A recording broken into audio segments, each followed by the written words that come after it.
Are you ready for some football? I know I am. So I'm going to give you my quarterback rankings from around the Pac-12. I'm going to tell you who the best QB, or maybe the top quarterback prospects are. That's coming up right now.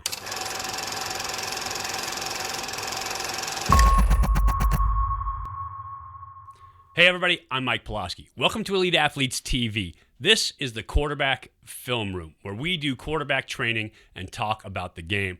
Make sure you subscribe to the channel, ring the bell, that way you get a notification every time we have new content that comes up.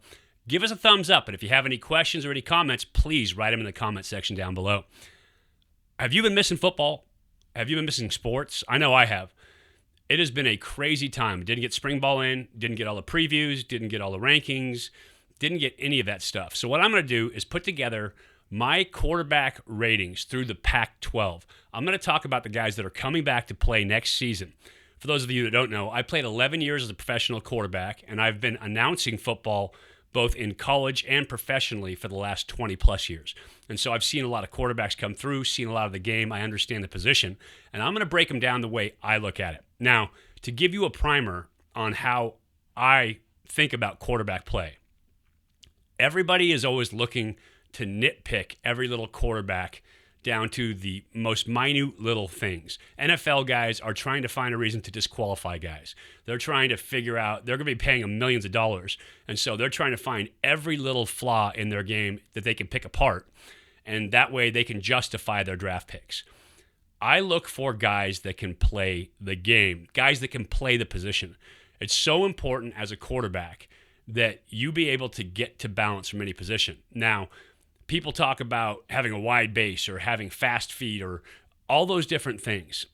My opinion on that is you have to find the right footwork to fit your body style. If just fast feet like Peyton Manning were an absolute must for the game, then Tom Brady couldn't play the game. If having a high ball position was important, then guys like John Elway and Dan Marino couldn't have played the game. And so there's no perfect way to play the position. It drives me a little bit crazy when I hear guys who haven't played the position that don't know really what it takes to be good in the pocket, to be good under pressure, and to listen to these guys tear down quarterbacks because of mechanics. There's a certain level of mechanics that you need. You need to have a solid base that you can get to balance to throw. You need to be able to throw from off balance. You need to be able to throw from different positions. When you throw, I don't want to see you up on your toes as a quarterback, because when you're up on your toes, there's a lot of flexion in there. And because of that, you can't drive with power. You want to have all your cleats on that back foot in the ground so you can push from your glute and get real leg drive into your throw. I don't want to see your base be too wide so that you don't have power and you can't get hip turn. And I don't want to see it be too narrow where you get off balance and you stumble over yourself in the pocket, or you can't move, you can't escape, and again, you lose power. There's an athletic position for every body style. And so I want to see guys that can get to athletic body positions. I want to see them be accurate with the ball. I want to see a high position with the ball, but it doesn't have to be up by the ear. It doesn't have to be under the chin. It doesn't have to be any of these things that I've heard guys talk about. It has to be comfortable. It has to be high enough so that you can be efficient in your passing motion. I want to see the arm come back out. I don't want to see the ball drop. So there's certain things that I want to see. But other than that, is a guy efficient in the pocket? Does he make good decisions? Does he make good reads? Today, I'm looking at Chase Garbers. I'm an analyst for Cal football on the radio, and so I get to see Chase all the time. And I've watched Chase evolve in his game over the last 2 years. For a while there, it was touch and go with Chase to see if he was going to pull through. In 2019, Chase turned the corner. I call it a matrix moment. As a quarterback, some guys just come in and ball right away. And there's a couple guys in the Pac-12 that I'm going to be reviewing that I'll talk to you about that did just that. And sometimes it takes you a while to get up to speed, to get the feeling of the game around you, to let it slow down. That's a matrix moment. For me, it actually came when I sat in the press box for a game because I had an injury. And so I got to sit in the press box and watch a game live and realized that the stuff on the field was happening at the same speed that it was happening when we watched game film. And all of a sudden, the game clicked in for me. I got it, it slowed down, and I was able to process at game speed. That happened for Chase this year. He did it while he was playing, but it happened for him. The game slowed down, and he improved. So let's talk about the must-haves first. I like the way Chase holds the ball. Ball position, he keeps two hands on the ball at all times. I like his footwork for the most part. He does a nice job of keeping a stable base, staying on balance, and keeping his feet spread enough so that he's athletic and has power, and yet they're not so far spread that he's out of balance. They're not so narrow. He doesn't heel click. That's one thing with quarterbacks. When they bring those heels together and the feet click, like when they're sliding or hitching or moving around the pocket, gets them off balance. It makes it hard to move so they can get twisted around themselves. He doesn't do that. He keeps a nice wide base, comfortable base where he retains his balance. I would like to see him be more intentional with his feet. Sometimes Chase doesn't bring his feet to the throw, and as a result, his accuracy lacks when he does that. He is an accurate passer for the most part, and he can move. He's very mobile. A huge upside for Chase Garbers is that he is incredibly athletic and sneaky fast. I'm going to show you a clip versus USC from last year, and it'll show you just how fast he is. So you can see Cal's down on their own 7-yard line. I want you to watch Chase's athleticism when the pocket breaks down around him. Remember, this is USC. They are an incredibly fast football team. And as he gets the rush, he finds a seam and takes off. Now look at the sneaky speed. Breaks a couple tackles. And then again, USC. These are fast dudes. His receiver almost can't catch him. Takes a corner to finally run him down from the opposite side of the field. But that is fast. To outrun USC's secondary to the end zone as a quarterback, that shows just sneaky speed. So that is a huge, huge upside for Chase Garbers. He knows what to do with the ball when he takes it on the run. And so that is a huge asset that he brings to the party. So we've talked about physical skills. Now let's take a look at the truly important part of quarterbacking, and that is decision making. And I'm going to go back to the beginning of the 2019 season. We're going to look at UC Davis, and we're going to take a look at North Texas, because early on, the game was happening really fast for him, and so decision making wasn't there. I'm going to show you some of those plays.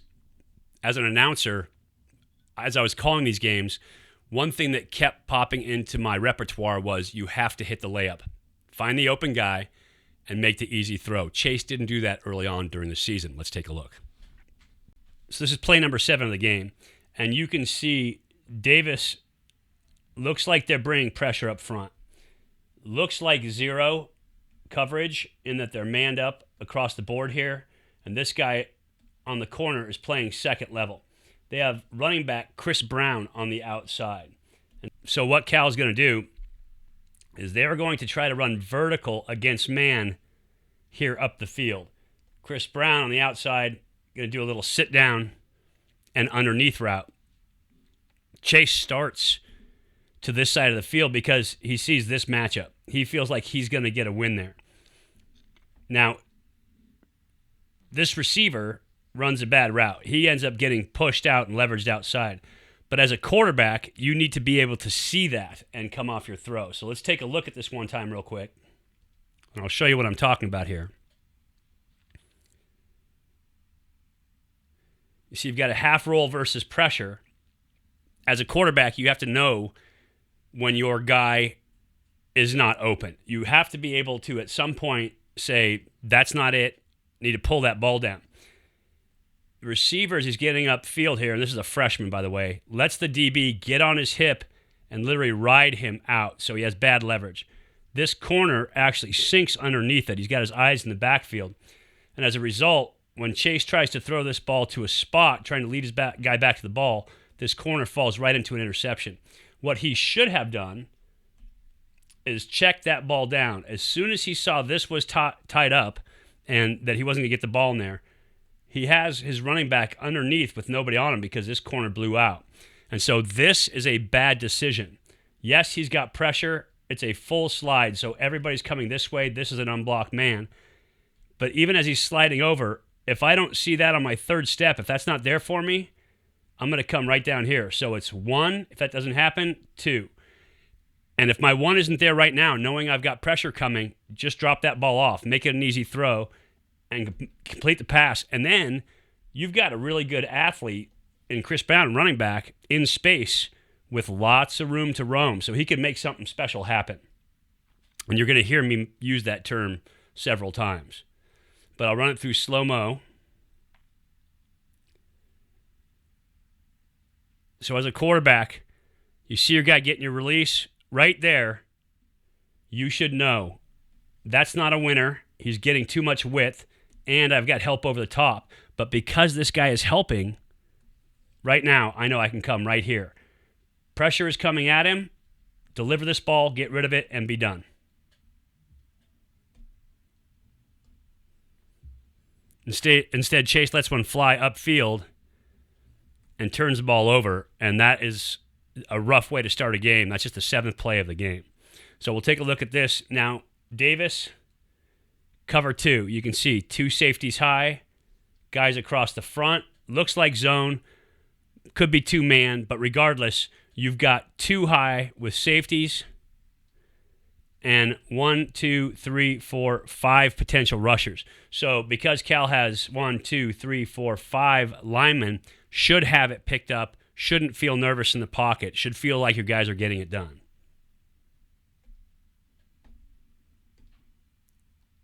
Run this through here, and I'll show you what he's going to get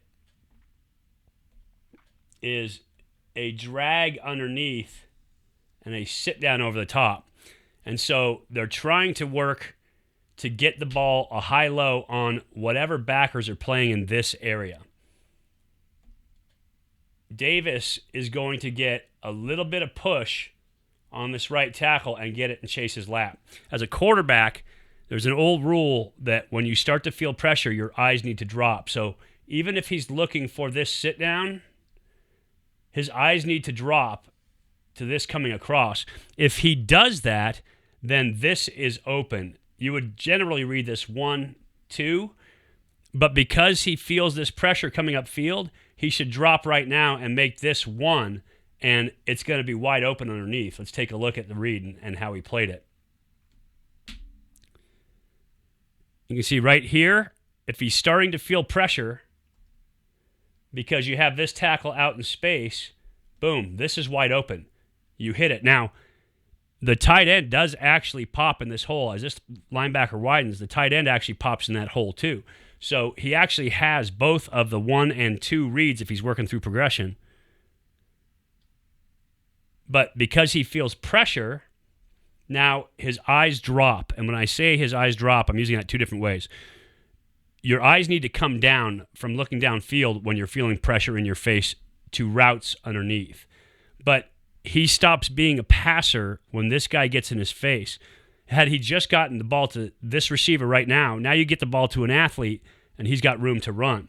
But instead, he tucks it and he leaves the pocket, and he doesn't have to do that. And so as a result, he throws a ball that's not as accurate as he could have been without as much space, and it makes it a more difficult catch for the receiver. Now, that said, I tell these guys all the time, you get a scholarship check, you need to catch this ball. This is Nico Remigio. He's a really good wide receiver. He usually catches that ball, but Chase made this harder on himself than he needed to. Right here, tight end's about to come around, backer's flying out, so he's going to have that. Remigio is also coming across. And so as soon as he sees this backer get width, if he feels this pressure, all he has to do is drop the ball underneath. It saves you hits as a quarterback. It saves your offensive lineman work as a quarterback. It gets the ball to the hands of the athletes. Instead, when he feels that pressure, his eyes look at the pressure and he runs out of the pocket. Now, again, I told you how athletic he is. That's probably part of the procedure, what's going on with him in his mind. He's so athletic, he can get out of a lot of stuff with his feet. But you need to be a quarterback first. And in this case, he could have delivered this ball on time right there to Remigio. He's got him coming across.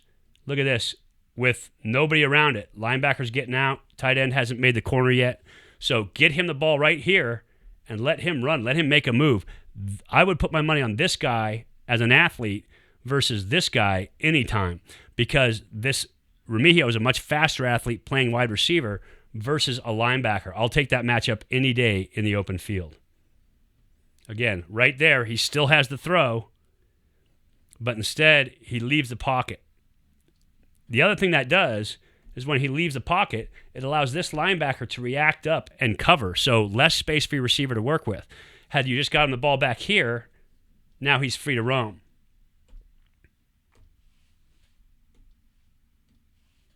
So late ball, low ball, brings the receiver back downhill. Tough one.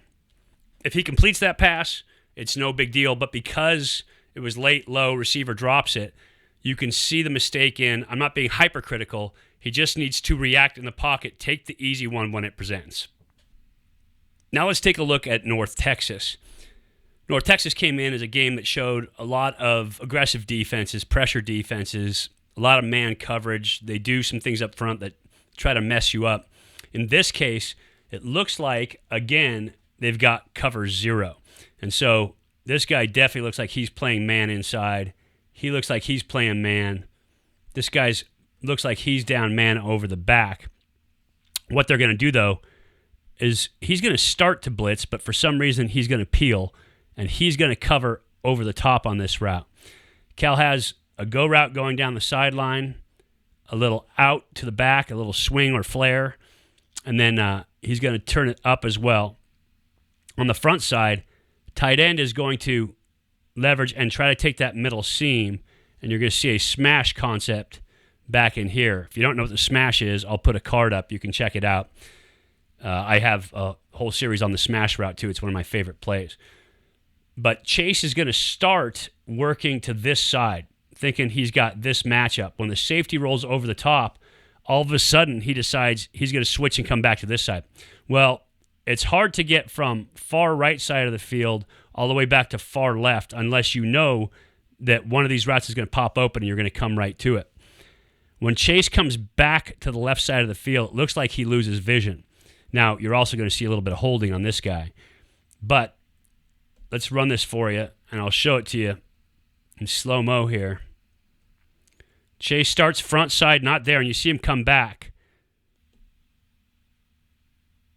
I don't know if he was thinking he was going to work back to the smash, the corner route over the top, or if he was thinking he was going to win here.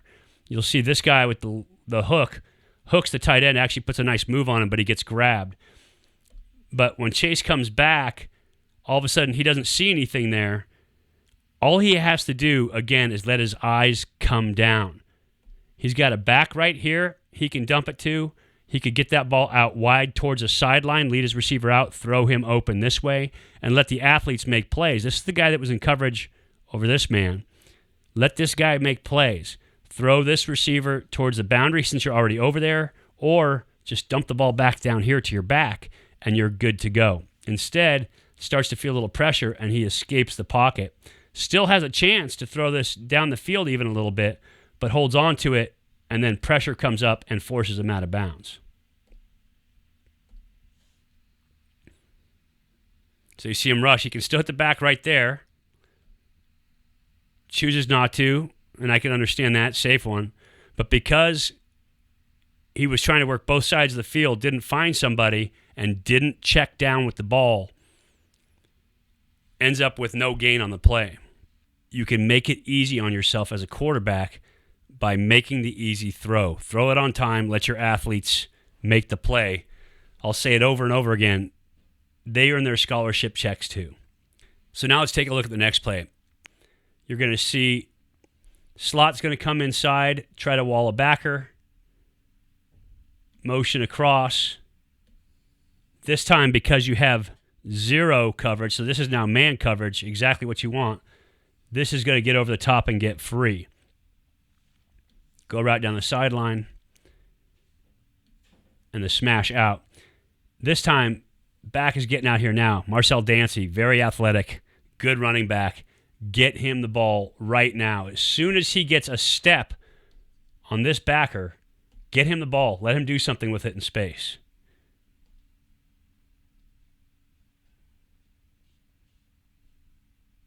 Motion across.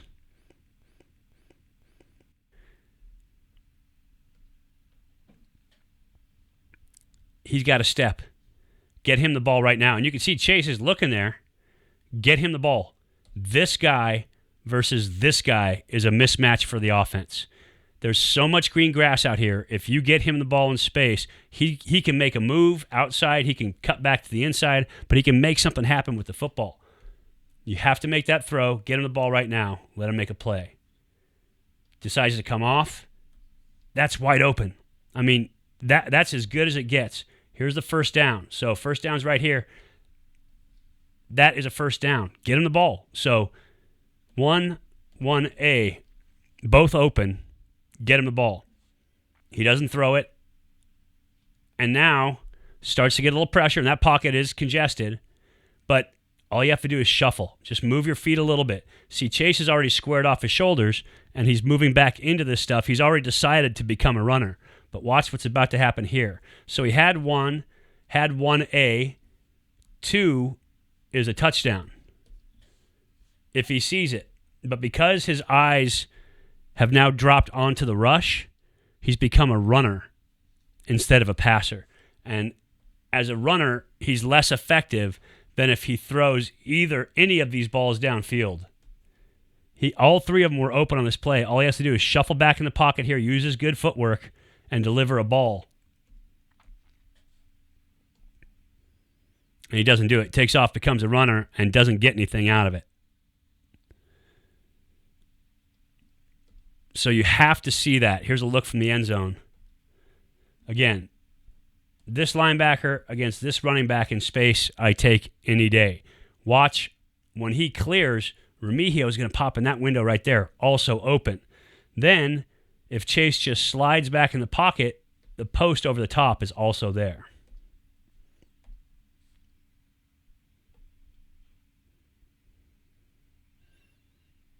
Motion across. Swing, throw it. You've already got this guy out leveraged. He's there. He's 3 yards behind your back. You've got him out leveraged. Throw it. Let him have it. Let him make a play.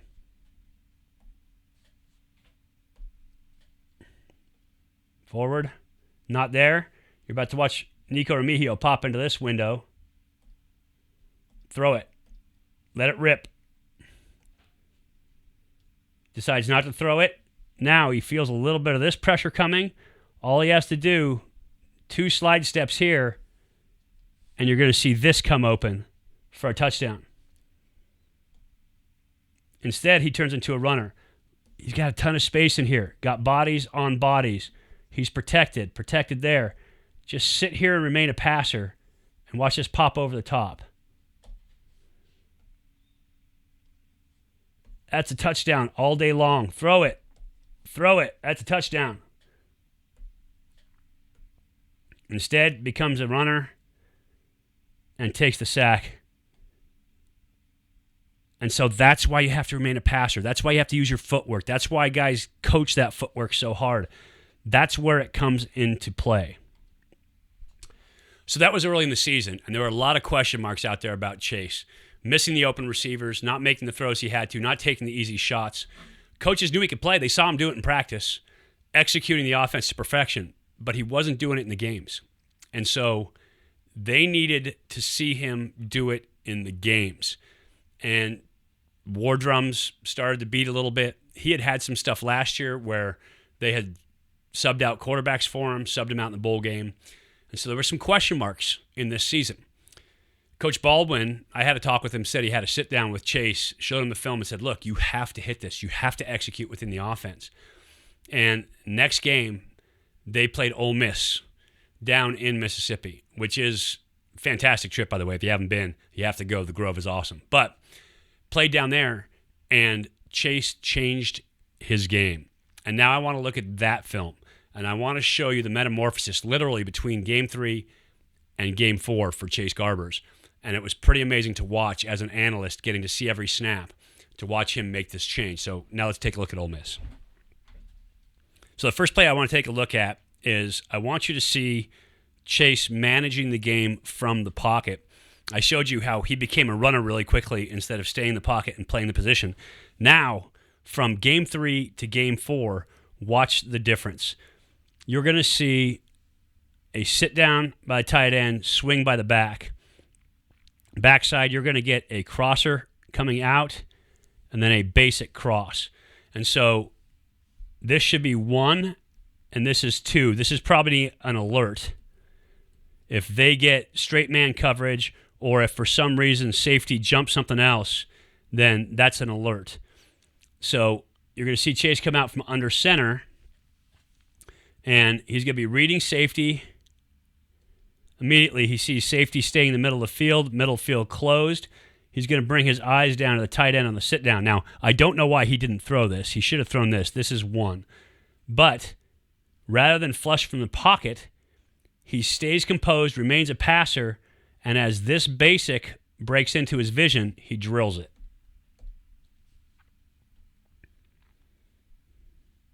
So right there, that's an open guy to me. I'd say throw it. At this point in the game, it's the second snap of the game. I'm thinking, open guy, got to throw the open guy. But this getting through the middle, this basic coming in behind it, Chase is still in the pocket. See, he's got a nice dish there.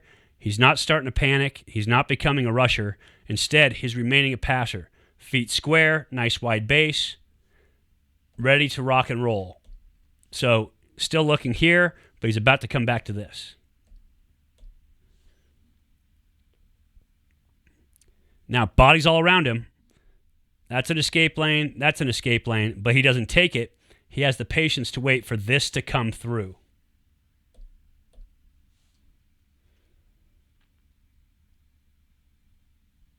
And all right, now you're thinking, that was good. Stayed in the pocket, remained a passer. Excellent job, nice execution. Again, watch it from the end zone.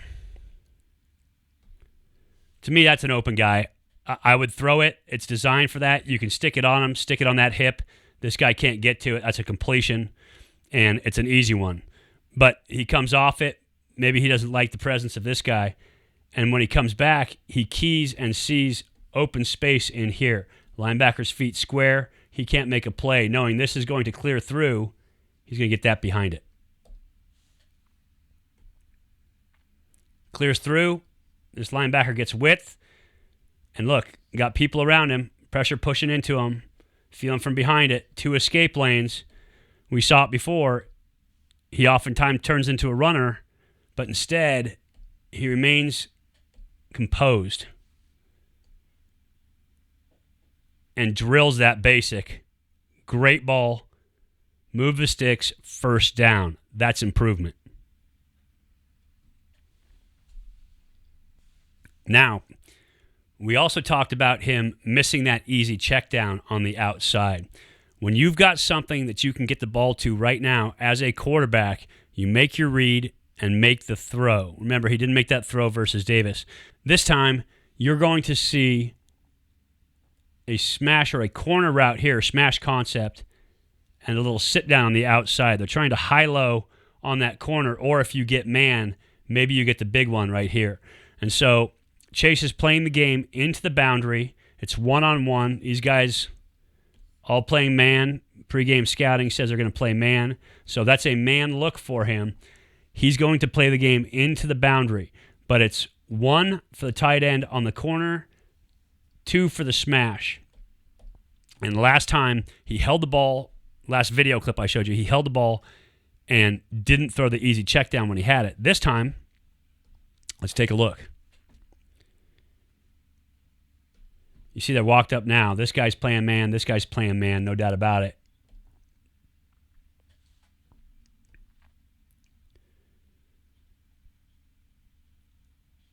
Snap comes. He's reading this guy. This guy's getting a ton of depth.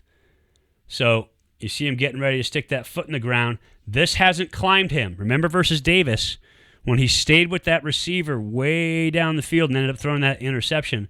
This tight end has not climbed this DB. This guy's backpedaling. He's off. As a quarterback, to me, easy decision. That becomes your throw.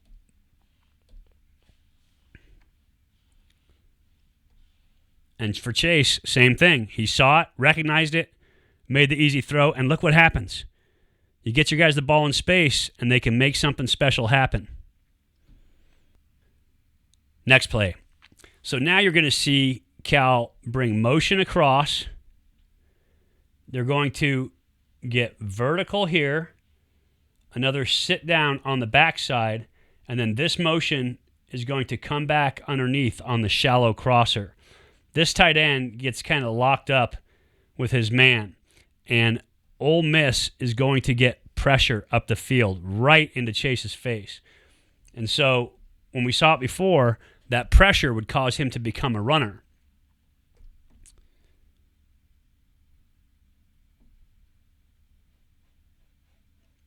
Motion across.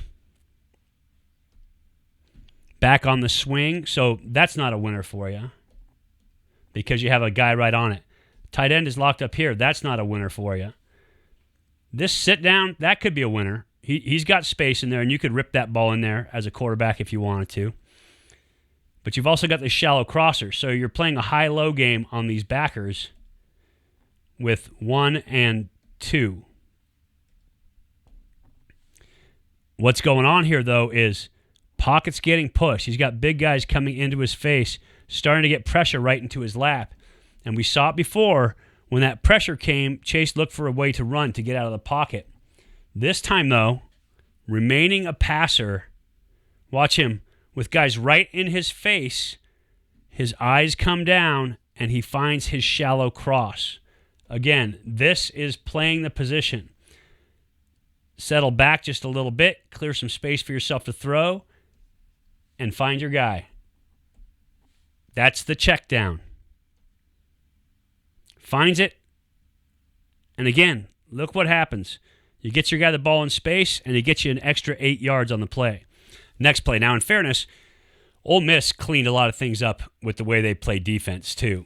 They are a man team, and they played a ton of one-high man, which, as a quarterback, you love to see because you're not necessarily getting extra pressure, but you're getting one-on-one man looks. And so this guy's playing man down here but giving you space. This guy's playing man down here giving you space. This guy's playing man into the boundary. You have one high safety, but these guys all have to make something happen. So motion coming across the field, what you're going to get is a smash route. So corner in here, same smash concept on the outside. And it's a quick read. If this guy bites up right now, you expect this receiver to win against that DB, and you throw that ball. As a quarterback, it should be that simple and that easy to read versus one high man.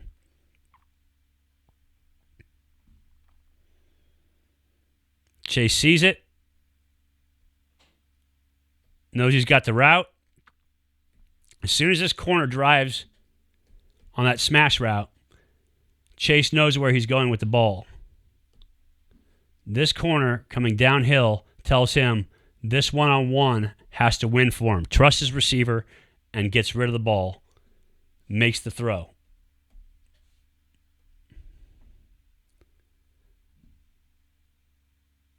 And once again, look at the pressure around him in the pocket. Pocket's starting to collapse. Guy's starting to fall at his feet. But he stands strong and releases this ball as the receiver comes out of his break and throws a perfect ball, great angle. Right there, ball's coming out. Receiver's just starting to make his first step towards that corner. So excellent timing on the throw with pressure and delivers an absolute strike. Throwing that on timing, making the throw, making the play. Here's one. You absolutely love it as a quarterback when things just feel like they are absolutely working. This game, Chase had it going on. Bo Baldwin also called a fantastic game. And so you're going to see here, they're going to give a quick fake inside. Tight end's going to release. What they're trying to do is influence this backer, get him to come up and try to stop run and hit this ball in the window. In this case, they do it. Chase does a nice job holding the fake for just long enough, finds the pop, but then this guy misses the tackle. And so when things are going right, they are going right for you here. I love these kind of plays as a quarterback. Boom, come up, stick it. Tight end makes a move. And a huge play down the field for a touchdown. Again, hitting those easy throws, the timing throws, when you get it out, it creates these kind of opportunities for you because now guys don't know where they're going to play, how they're going to have to play, and they have to defend everything. They're running around the field. They start to get tired, and these things pop. Now, last play here, and I love this play because it just shows Chase's confidence. You're going to see him before the snap. He's going to audibilize to these guys what he's looking for. He sees straight lockdown man, couple different levels here. So this guy's off and inside. What he's going to check to is a fade route, a go route, and an out by the inside receiver. He's looking to either throw that fade back of the end zone ball, or if this guy stays in coverage, throw that back shoulder. But he's checking to this because he has so much confidence going that he knows he can stick this. And a back shoulder ball is a tough ball to throw. You see him right there checking. You have to have good timing for that back shoulder throw. And so right here, Chase has already got his foot in the ground. He knows he's going to stick this ball. Well, feet level, don't get a clear here by the receiver on the outside. So he's going to throw that back shoulder right in the front corner, right at the pylon. And stabs it right in the back shoulder, exactly where you want to put that football.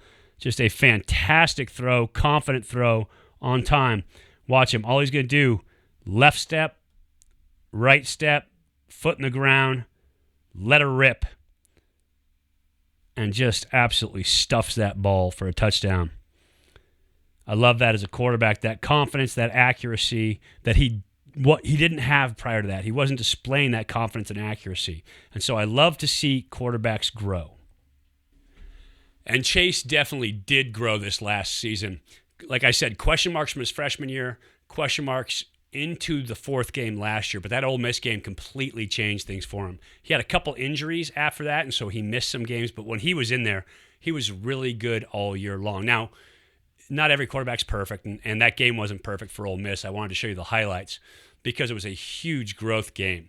Chase had his matrix moment in Mississippi last year, and so watching him grow, watching him get better, I think the ceiling moved way up on what I think he can do as a quarterback.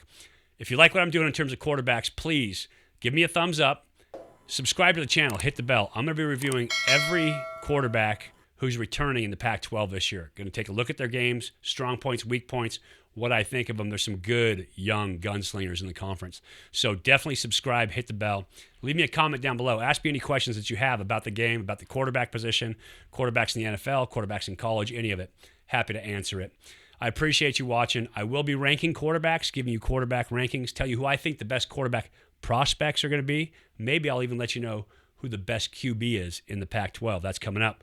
But until then, thanks for watching. This is Elite Athletes TV, and you are in the film room.